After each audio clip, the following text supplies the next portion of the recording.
For sure. There we go. It says recording in progress. All right, good deal. So, okay, cool. So you want me to go ahead and start? Yeah, go ahead. Perfect. Okay, cool. Well, first of all, my name's Glenn.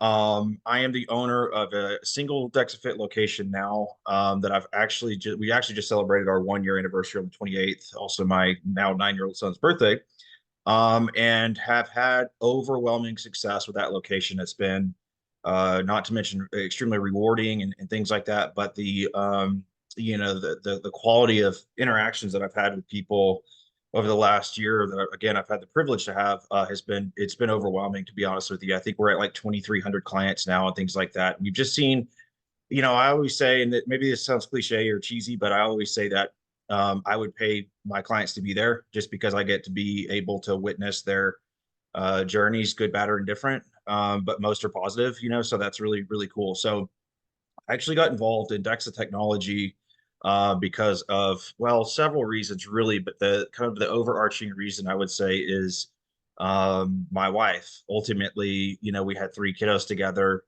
At that point, she was, I think, had turned 30, maybe something like that. And I had been in and around gyms for the better part of 25 years and really understood kind of the muscle aspect and things like that. But convincing, a woman that's just had three kiddos to go into a gym where there's a bunch of bodybuilders and big booties and big sweaty guys was kind of a difficult thing, right? And so she was using the scale to her detriment, and I was seeing her, really just devastated by the number that was. I mean, it was kind of like her whole life revolved around this ritual every single morning of being just disappointed, devastated, and really she had started doing some form of workout, one way or the other, like Zumba and some other things. Now it's been several years, I can't recall, but hitting the elliptical, the things we've all done at some point, thinking we're trending in a positive direction, only to find out that nothing's really working out. So she was skipping the breakfast and all this kind of stuff, and as lightly as I could, I was trying to tell her, like, this is really not the way, and you're not going to get the results that you want. And I was no specimen at the time, trust me. So she's like, who the heck are you? However, we found out about DEXA technology. I'm not even sure how. She had several years ago now had a DEXA scan, say in January of that year, and she was 140 something pounds, whatever she was, and then actually went back for a subsequent scan in I believe March of that same year. This is pre-COVID, but and she actually weighed more, but she lost such a significant amount of body fat and really just recompositioned her, recomped her body, And so she was at that point like, oh my gosh, this is crazy. In this case, gaining weight was a positive, So that really shifted not only her but my it was kind of a paradigm shift really to see that level of granular detail as to what that report produced, And so I thought, gosh, just kind of being the entrepreneur mind that I am, I said, what does that thing cost? And they're like, yeah, dude, this thing's 150 grand, So cool. How can I buy one? And so we, after a long time of kind of beating our head against the wall, of course, we were able to get a space and a machine and some other machines and things like that. And have seen it nothing but have a positive impact, So there's always kind of the face the music day, but then there's also the days that, again, I get to be part of where people come in and I just had this happen the other day, 58-year-old female came in and just killing it. Can't tell you her numbers. She's way up in muscle tissue, way down in body fat, and she left there just like literally floating across the office floor. So really, really cool stuff. So I can definitely get into more of the technical side of DEXA if you want, Kim. Just completely up to you. You're the boss here. Oh, I think some people are totally unfamiliar with DEXA. I mean, I've Hmm. mentioned it before, Sure. but they're not even like, don't even know what it's like. You lie down, it scans you, like it's not painful. Yeah. But Sure. like how it works, because I also mentioned to them, like, a visceral fat is such an Hmm. important measure to know. Getting on a scale, you have no idea what your visceral fat is. Exactly. And like why that's important, and then like the versus subcutaneous fat, muscle Mhm. mass, like why we really need to, if you can explain why we really need to know those different numbers to see. Sure. Yeah, yeah. I'll take you all the way through it. Obviously, you're going to be familiar, but for those that aren't, and of course, I wasn't for the better part of my life. In fact, when I heard about it, I was like, "Wait, this is like a dunk tank thing. This is like, what is this again?" Right? So, I'm like, why should I spend my money to go get this and is a snake oil, that kind of thing. So this technology has actually been around since 1985. It's nothing new. Um, the advancements have really been in the software in terms of how the machine provides more granular data, excuse me. And so a DEXA scan is basically just a very, very low level X-ray. It was originally intended for just looking at bone density. And of course, through the years, we can now look at a very accurate measurement of body fat, muscle tissue, of course, bone density, and also every area of the body and exactly how much of that tissue that you have. So in other words, I can tell you in your left arm, you have X amount of pounds of muscle, percentages, weights, all that kind of thing. It's a very, very detailed snapshot of your current health. Now, you mentioned visceral fat. So a lot of folks, are still a bit unfamiliar that we have kind of two different types of fat. In fact, if you look at visceral fat, it looks microscopically almost totally different than what subcutaneous fat does. It's pretty nasty stuff. So what we're referring to is this fat that's in and around your organs. Most of the time, you can't really see this stuff unless it's a crazy high amount. But it was originally intended as padding for the organs. It was not so sinister to begin with. However, our bodies haven't really adapted to the this standard American diet, so to speak, and so that visceral fat, generally speaking, among Americans, has really increased. Why is that bad? It's bad because it's a tissue that has enzymes that cause cancer and disease and inflammation and diabetes and heart disease and stuff like that. So I can look at somebody's visceral fat level and pretty much tell you about your lifestyle, how much you drink, how much you abuse this or that or whatever. It's a very, very good indicator of potential issues down the road. So that being said, hopefully that covers kind of what is DEXA, why you need it, why you should spend the money. So the process of it is you basically just come in, you book your appointment online. It's very, very simple. You come in, we get the stuff out of your pockets, obvious things like metal and things like that affect x-rays. And you just lay on a padded table for 6 minutes. We hit the go button and you just sit there and relax. That's all there is to it. You're completely clothed. You don't really have to be fasted. I've never seen it make a difference. You're not dehydrated. It's one of the most simple procedures out there. However, I will tell you, it is the most, hands down, the most accurate technology. And of course, I can touch on, maybe this is ringing a bell for some people that have used InBody or the kind of the what do you call it, the Renfo scales that we got on Amazon or whatever. So we can, of course, touch on that as well. So hopefully that covers DEXA. It is a highly accurate scan. It's a very simple process. We also have an app, Kim, that that everything uploads to. We don't use that to spam you or anything like that. It's free. We actually pay for that on the back end, so that the consumer can have the access to that data in their hand, show their friends, and kind of track their progress throughout. Yeah. And I think one thing that people are probably wondering too, because I think there's a Mhm. lot of misinformation about Mhm. what a healthy body fat percentage is. And it's also Sure, really hard for people like looking on social media, like understanding that when you see someone who looks really ripped, like that to look that like that on camera is a lot of times not a healthy body Mhm. weight. That's like something that's maintained for a short period of time. You know, Sure, and so maybe if you can kind of go over like for males and females, what a healthy range is, what an athletic range is, and then like, what sure. range is like bodybuilder competition type thing. Yeah, for sure. So that's such a good question, and that really, God, I'm so glad you asked that because you're right. We do live in this age of social media, and prior to me having to use social media as a business marketing tool, I really had no idea how can I say this, Kim? How kind of disgusting it is. Yeah. The fact that yeah, these folks are doing cluster photo shoots where they're putting these photos out throughout the year, and they've only actually looked like that for 2 weeks, and it's just that list can go on and on, but it's bonkers what we see now. What you are seeing, I can hands down 100% agree with you. That is a snapshot in time. That is not for the overwhelming population is not normal to look like most of what you see on social media. Women generally are going to have 4% more body fat than men for obvious reasons. You guys have to have babies, you have to have insulation, you have to have padding around certain areas. And fat is also a fuel. So healthy, to answer your question directly, for men is usually 20 to 24. Obviously, there's a bunch of variability in that. Everybody's unique, everybody's different, whether you're an ectomorph, endomorph, mesomorph, if you're that lucky. Um, that type of thing. And for women, 24 to 28 is generally in good range. Now, we regularly see folks over 50%. That is over half of your body and body fat, and so I see that frankly even in the last year I've seen that increase. So Americans are generally just not well. So once again, such a good important reason to come in for a DEXA scan to really see where you are, because it can really be an eye opener. And some people, it's a funny phenomenon that happens too, as far as like what's normal.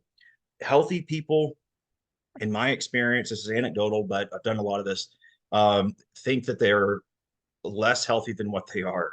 Unhealthy people think that they're healthier than what they are. I've had folks argue with me about the accuracy of the machine when it was just calibrated and things like that. So it's funny what you get. And I'm not picking on anybody. What I'm saying is it's just an eye opener for anybody, and it may surprise you. In fact, sometimes you just may be better off than what you thought you were. And that's a great feeling too. Or like I said, the second scan, you come in and you feel really good because you have objective measured progress. So sorry, I forgot the original question. I get Oh real yeah, you got passionate about there. this. We were just talking about healthy body fat ranges. That's So right. Okay. Sure. yeah, that actually made me think of another question. So since you have so many different clients coming in, like Mhm. just based on your experience, not necessarily on scientific research, Sure.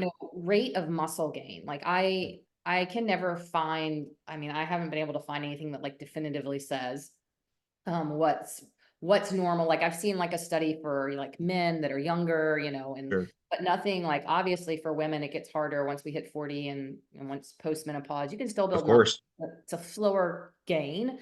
And I Sure. know when you're first starting out lifting weights, you have a little bit faster gain. Obviously, a young male would have the Mhm. most advantage. But what do you see? Like, what's a realistic rate of muscle gain for people to think about? Sure. Well, I would kind of sidestep that a little bit and say check progress every 3 to 6 months to see if the gain that you're getting is adequate for what you're doing. Okay. In other words, let's check to see if what's working. And the reason, Kim, I say that is because yes, there's not much research out there because there's just so many variabilities as far as lifestyle and the level of your testosterone, your hormones versus mine. Even if we're the same age, even if we're identical twins, kind of like the Netflix documentary, right? Yeah. Like what's going to happen, with those two specimens. So it's really tough. I would say a pound of muscle a month is totally possible, but that is like you cannot let off the gas on your protein. I had the same 58-year-old that I mentioned earlier. She gained,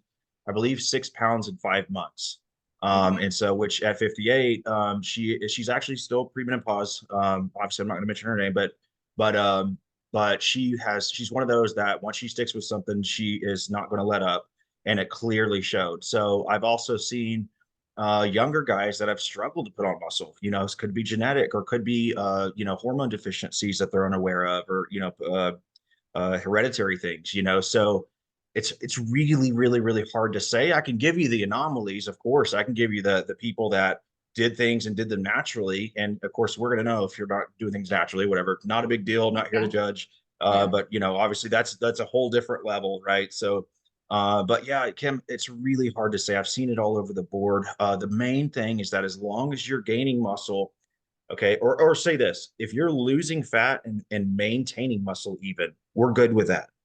But what we really want, no matter the amount, what we really want to help you do and very clearly illustrate is you want to lose fat and gain muscle at the same time, no matter how aggressive those are. As long as we're trending in that direction and you're happy with the lifestyle that you're living, it's manageable, it's not a crash diet, whatever. That's usually kind of good for us. We call that a good day. Yeah. Yeah. And I So mean, you brought up a good point. Like, yeah, you might have a young guy in there who has like a crazy fast metabolism. So he like mhm. simply can't probably consume enough calories, which I've Yeah. talked about is that we have to eat enough and we have to get Mhm. enough protein in order to actually build that muscle. And yeah, it's a delicate balance when you're trying to lose fat and you also want to gain or maintain Sure. the muscle. So yeah, And that's one thing, Kim, I'll just say about that. Sorry about that.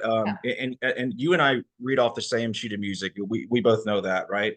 I will say this, and because of, and I'm sure you're gonna relate with this. The biggest thing that I see, just generally speaking, is people, and no fault of their own. I'm not picking on anybody, are generally just brainwashed about diet, and they want to stay away from this. I mean, good grief, we're constantly inundated. God forbid you click on one wrong thing on Instagram, then you're going to get inundated with that one particular. You got to go keto, you got to go carnivore or whatever. In any case, no matter really what you choose, in my experience, again, albeit anecdotal, is that people just simply aren't eating enough. People are scared to eat. Now, I'm going to state the obvious here, and I'm not trying to be smart, but we don't want you eating 3,000 calories of Snickers. That's not the point. The point is a balanced diet where you are eating. I've noticed, especially being through my wife's journey, she was doing the one meal a day, and just kind of skipping breakfast and slowing the metabolism down, all that good stuff. Um, and to now like 5 meals a day, very high protein. And I always kind of say, I joke with her, it's like, good grief, you eat like a horse, because she really does. And however, she enjoys all the food and things like that. And she's through that process has really been able to shape the body that she wants, instead of kind of having this depleted, kind of watery look, we've all seen it, right? Again, not picking on anybody, but the folks that just kind of hit the treadmill every day and expect some what do they call it, firmness, or just want to be firm or whatever, so open what's that? tone, Tone, open that's what it tone. is. Tone. Sorry, I try to get that word out of my head, so I forgot it. Yeah. Right, tone. So yeah, exactly. So anyway, yes, I just think that my advice to pretty much anybody, obviously you're an expert, I would consult with you first, but you got to be eating and eating the right stuff, So, Yeah. yeah, that we can make that a whole another hour, and you and I could really nerd out on that whole subject. But anyway, go Yeah. ahead, Kim. Sorry to Oh, interrupt. and I was gonna say, so, and I probably haven't talked about, well, maybe I've mentioned it to my group, but I don't know if you follow Bill Campbell, or we may have Mhm. talked about this before, but he does all these different research, exercise Sure. physiology. He did this research with women, sedentary women, and he Mhm. either had like a low protein or a high protein Mhm. group for 8 weeks. And at the end of the 8 weeks, no Yep. exercise, the women who ate high protein gained muscle. And that still blows my mind because I don't even Yep. understand how that's possible. But I think it really speaks to the fact of how important eating is and Yeah. protein. Um, but yeah, it's just crazy. So there was something I thought of. Oh, okay. So speaking of calories, so Mhm. I had given everybody in their group estimated, based on calculations and based on their activity and Sure. all, what I think their calories should be at. But the DEXA scan, it does give a calculated, right, RMR. And does it do that? I think it does. No, so it's Yeah. a separate. It's just across the office. It's a separate machine. Okay. But still, obviously, in your same appointment, you're gonna go just relax on another chair. Basically, is all it is. So yeah, Okay. yeah. Do you want me to kind of expand on that a little Yeah, bit? yeah. So you can Yeah, talk for a little sure. about the RMR test. Yeah, I couldn't remember if on that scan, because sometimes, Mhm. when you get a like on the in body, it will give you For an sure. estimation of like, oh, you have this much body fat percentage, you probably burn this many calories or whatever. Gotcha. Okay, cool. Okay. So yeah, so RMR stands for resting metabolic rate. And what that does is it looks at a lot of different gases. There's a bunch of different sensors on the machine, and the different proteins you emit, obviously gases like CO2, things like that. It looks at how much oxygen you're taking in. So essentially what that looks like is you are just relaxing for 12 minutes, breathing through a tube. Why is that important? Why do you need an RMR test? Well, and I'm sure that you've talked to your group about this, but your baseline metabolism is probably the most important number that we can have. Your body burns the most calories at rest. God forbid if you were in a coma or sleeping. There's a lot of systems that work 24/7 to keep us alive. Cardiovascular system, the obvious stuff. Digestion is a huge one. So our bodies are constantly burning calories. So what we do is we take that baseline number, okay, say if it's, I don't know, hypothetically 1,500 or 2,000, whatever, and then we can kind of help you calculate how many calories do you burn at work. Say you're a plant worker, you're a restaurant manager, you're always on your feet. That's going to look wildly different than somebody who's banging on the keyboard all day, right? Which plenty of people do. So we kind of take into that account take that into account. And then we also look at your exercise. How much do you burn during exercise? And that's probably going to be one of the smallest numbers in that equation, right? And then we take that information, we pass it over to somebody like Kim that says, okay, here's this person, this is what they like, this is the ailment they have, disease they have, this is their history, whatever. And then Kim goes in and crunches numbers and then basically gives you exactly what you should be eating and coaches you through that. So, but at the origin of that, the baseline of that is that RMR test. Kim can do, I'm 100% confident, Kim can do those exact same calculations, pen and paper. And it's been done for a long time. Again, this is nothing new. It's just the technology is new and they put it in a smaller package and yada, yada. We're just proving concept of that. That's all. In fact, I guarantee you, if you put pen to paper on somebody's case and you did your calculation and they did our test, we'd probably be neck and neck, So, Yeah. uh, Well, I think it can be helpful too sometimes if, sure. if somebody is really having a hard time, like I can't wrap my head around eating that many calories, Right. or if for some reason the scale isn't moving and then they're like, Mhm. well, wait, maybe there's a reason, like, is my metabolism actually slower than what it should be? Sure. So, I mean, I think, yeah. And then it's just like, here's the data. So that, Well, that's what we say all the time, and because sometimes people do have, let me throw a pun in there, they do have a hard time digesting that yeah. information, right? So, however, I just tell people, listen, the machines don't lie. This is very objective. These are very smart machines, and this is your number, and it is based on a test quality score. If somebody somehow gets a low score for whatever reason, maybe they accidentally ate and they forgot or something like that prior to the test, we'll then redo the test and make sure you get a very accurate number. But oftentimes, 95% of the time, people are very surprised at what their baseline is, and then you take those other components and you add them together, and they're like, "Wait, I have to eat what? How much?" So they're almost always surprised by that. Yeah, so that's where again where I can kind of back up that what I said earlier as far as you got to you definitely got to eat. Most people are not eating enough. Yeah, and I think you said something really important too. So, you said exercise is a very small piece of it, a very Mhm. small piece of how many calories you're burning, because the mentality a lot of times is like, oh God, look at my watch. How many have I burned today? Like, I Right. need to get 500 more or whatever, which is very different than going into the weight room and maybe I'm only burning 200, 250 calories in a workout, Sure. which compared to a cardio workout is, half or something. But Right. I'm building that muscle that's Hmm. metabolically active. That's the only thing that's gonna raise that RMR up, is like if I can build that muscle. And so I think Exactly. sometimes people don't, it's not all like connecting, like they're not seeing. Yeah, the watch can be as troublesome as or kind of sometimes deceitful even as the Yeah. scale can be, So yes, we want to use those tools, and Kim, I'm sure you would agree, but we shouldn't live by those tools. Yeah. No. Those are just small tools in a pretty big tool belt. So, but yeah. Yeah. And I know I already told you I have a hard stop at 12:30, but could you Yep. speak very quickly to, because some people do get these scales, the Hmm. bathroom scales, and I try, to tell them like, those are not very accurate. The in Sure. body can be, but not always, because it like depends on the water weight in your body. So can you Sure. just talk to that just a minute? Like, um, Yeah, yeah. So, listen, I always say that the technologies I'm about to speak about are very cool. And frankly, if I was to invent them, then I don't know, we'd probably be having this conversation on my yacht. yeah, But right. so definitely envious. I mean, they're really cool technologies. But let me kind of break down how they work. So basically, what it is, even the scale that you can buy for, I think they're what, 50 or $100 now from Amazon, that have the little metal plates on them, are sending an electrical current through your body. And that electrical current can only go through your body because of the water in your body, right? The water carries current. And so basically it kind of sends this current, kind of looks at some of the water in the fat cells and gives an estimation, right? So the problem with that is how do you know, unless you have some fairly high tech device, how much more or less hydrated you were 5 minutes ago, right? Especially if you've drank some water, then you've gone to the bathroom, or God forbid you're in the Texas heat, and then that's all over the place, right? So the in body is kind of a step up from that because it actually sends electrical current from your feet to your hands. And this gives you kind of a readout of body fat and things like that. However, the technology is really just the same. It's still relying on water in the cells. And although it can, as Kim mentioned, it can be accurate, it is not repeatable. So many people come into our clinic and they're like, yeah, I used this InBody and somehow I lost 5% body fat in 4 minutes. It's like, okay, well, you should definitely use it. Use it consistently at the same time, maybe at the same time every morning or whatever. But even then, that's kind of hard for people to do. So use it, but don't trust the data necessarily.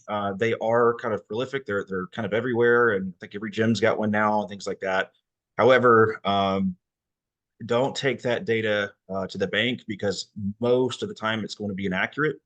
Dexa is just an X-ray, really. At the end of the day, it's just an X-ray that sees through everything. It looks at density of tissues and things like that. It takes a whole different avenue to calculate those numbers. So this just sounds a little, hopefully not arrogant or something like that, but the InBody's an $8,000 scale.